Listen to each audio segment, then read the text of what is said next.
More than $7 trillion in trade passes through this resource-rich waterway every year, making it one of the most contested territories in the world.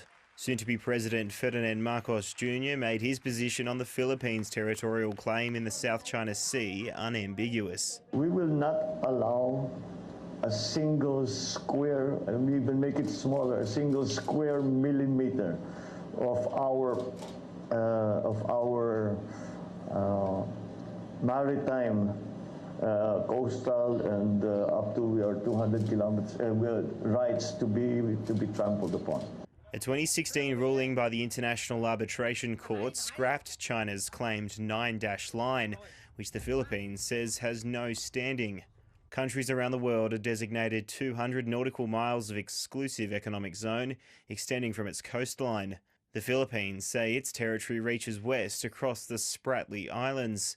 But China says it's entitled to fish, drill into and militarize this entire area. We will use it to continue to assert our territorial rights. It's not a claim, it is already our territorial right. The incoming administration says a consistent, firm voice is needed to contain Beijing's efforts, which include the Chinese Navy establishing artificial islands to house military bases. The comments by Marcos Jr. will ease concerns in the US amid worries the Philippines is increasingly softening its posture to China. Outgoing President Rodrigo Duterte has sought to warm relations with Beijing in exchange for promises of trade and investment, but critics say that never materialized. But the son of 20th century dictator Ferdinand Marcos Sr. has yet to convince everyone of his mandate following the May 9 election.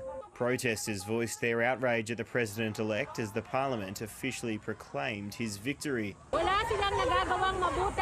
This family has done nothing good for Filipinos. Ferdinand Sr. tortured a lot of people. Many were killed and many are still missing now.